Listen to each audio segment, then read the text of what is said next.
everybody. If you haven't guessed by now, I'm a real big fan of one-pot meals because I'll cook something and I don't mind eating leftovers all week long. So what I'm going to show you here, since blueberries are in abundance, is a blueberry French toast bake. And it's great because you can make it and it tastes good as leftovers all week long. So what I did to start out, I got our large 4-quart oval lock-and-lock baker. My neighbor makes me the most delicious bread. So this is just a regular size loaf of bread, an 8x4 loaf of bread, but you can use challah bread, you can use raisin bread, you can use any kind of your favorite bread. I'm just gonna show you, I just cut it up in a large dice.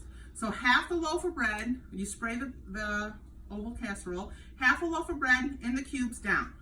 Then you take, I have 4 cups of berries here, so then you take about 2 cups of berries, put those down.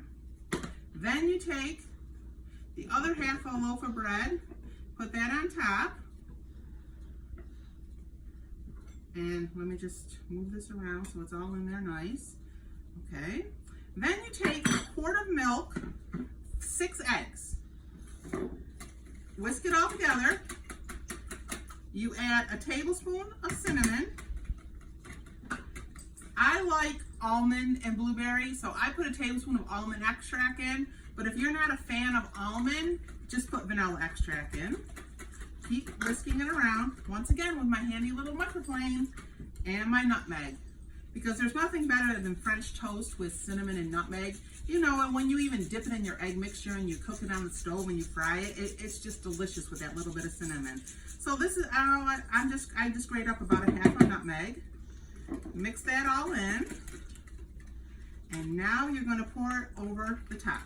And another great thing about this, I'm going to bake it now because I'm going to be having company over for breakfast again. But another great thing about this recipe is that you can make this the night ahead, and this can soak overnight in your refrigerator before you bake it the next day. So that's all in. Just push the bread down, get everything out. Stack up all my little lock-and-lock bowls here. Then you take the rest of your blueberries, sprinkle them over the top, and then you take some crumb topping. So this is I always have this on hand. Whether I'm making blueberry pies or I'm making apple crisp, I always try to keep a pan of this on hand. This is just crisp topping, and you can find this recipe in any cookbook. All it is flour, sugar, oatmeal, butter, and cinnamon. So then you put this over the top. Doesn't this look delicious already? And you make sure it's all over, spread all over good. And then you bake this at 350, and this bakes, I bake this 350 for about an hour, hour and 15 minutes. And you'll be able to know when it's done because your eggs will set up and you'll see your bread is all nice and toasted. So now it's all spread up nice. Well, let's put another scoop on for good measure. So now we're going to put this in the oven and we're going to give it a bake, and we'll be back in a little while to see the finished product. Here is my French toast casserole.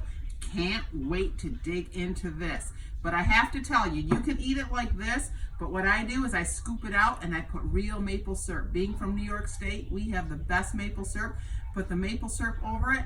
It either tastes good hot or cold. And look, it feeds a ton of people. So if you are a fan of the one-pot meal, this is the way to go.